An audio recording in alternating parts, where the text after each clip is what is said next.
அடுத்ததாக மதுரை வட்டார நிகழ்வுகளை வழங்குகிறார் செய்தியாளர் ஹரிகிருஷ்ணன்.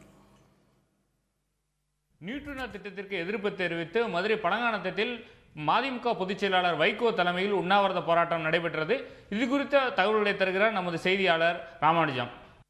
தேனி மாவட்டத்தில் அமையுள்ள நியூட்ரினோ திட்டத்திற்கு எதிர்ப்பு தெரிவித்து மறுமலர்ச்சி திராவிட முன்னேற்ற கழகம் சார்பில் அதனுடைய பொதுச் செயலாளர் வைகோ தலைமையில் மதுரையில் ஒரு கண்டன ஒரு நாள் அடையாள உண்ணாவிரத போராட்டமானது நடைபெற்றது. இந்த போராட்டத்தில் கலந்து கொண்ட மதிமுக பொதுச் செயலாளர் வைகோ தமிழக அரசு, குறிப்பாக தமிழக அரசினுடைய மாசு கட்டுப்பாட்டு வாரியம் நியூட்ரினோ திட்டத்திற்கு அனுமதி கொடுக்கக்கூடாது என்ற கோரிக்கையை முன்வைத்திருக்கிறார். இந்த விஷயத்தில் அனைத்து கட்சிகளும் ஒன்றிணைந்து போராட வேண்டும் என்றும் இது தமிழக மக்களுக்கு எதிரான ஒரு திட்டம் என்ற கோரிக்கையையும் அவர் பொதுமக்களுக்கு வேண்டுகோளாக விடுத்திருக்கிறார். புதிய தலைமுறை செய்திகளுக்காக ஒளிப்பதிவாளர் குணசேகரனுடன் மதுரையிலிருந்து ராமானுஜம்.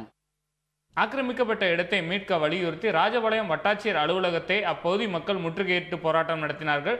இது குறித்த கூடுதல் தகவல்களை தருகிறார் செய்தியாளர் கருப்பஞானியார். ராஜபாளையம் அருகே மங்காபுரத்தில் ஏராளமான தாழ்த்தப்பட்ட மக்கள் வசித்து வருகிறார்கள்.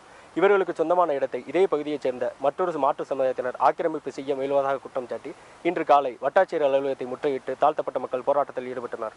இவர்களுடன் பேசிய வட்டாட்சியர் குமாரி காமா உயர் அதிகாரிகள் முன்னிலையில் சமாதான கூட்டம் மூலம் பேச்சுவார்த்தை நடத்தி இப்பிரச்சனைக்கு விரைவில் நிரந்தர தீர்வு காணப்படும் என்ற உறுதிமொழியை அடுத்து போராட்டக்காரர்கள் போராட்டத்தை கைவிட்டனர். புதிய தலைமுறைக்காக ராஜபாளையத்திலிருந்து கருப்பஞானியார். பழனி தட்டான்குளம் கண்மாயில் வளர்க்கப்பட்ட 1,00,000 மீன்கள் மர்மமான முறையில் இறந்துள்ளது. இது குறித்த கூடுதல் தகவல்களை தருகிறார் நமது செய்தியாளர் அஜ்மீர் ராஜா. பழனி அருகே சிவகப்பட்டி ஊராட்சி உட்பட்ட தட்டாங்குளம் என்ற கண்மாய் இருந்து வருது. இந்த கண்மாயை மாரிமுத்து என்பவர் பராமரிச்சுட்டு வர்றாரு. கடந்த 3 மாதங்களுக்கு முன்பு 2 லட்சம் மீன் குஞ்சுகளை அந்த கண்மாய் பகுதியில் விட்டு வளர்த்தி வர்றாரு. தற்போது அந்த மீன் குஞ்சுகள் வளர்ந்து வரும் நிலையில் தற்போது அந்த பல ஆயிரக்கணக்கான மீன்கள் இறந்துள்ளது. இதை பார்த்து அதிர்ச்சி அடைந்த மாரிமுத்து மீன்வளத்துறை அதிகாரிகளுக்கு தகவல் தெரிவித்தார். சம்பவ இடத்திற்கு விரைந்து வந்த மீன்வளத்துறை அதிகாரிகள் இறந்ததுக்கான காரணம் குறித்து விசாரணை நடத்திட்டு வராங்க.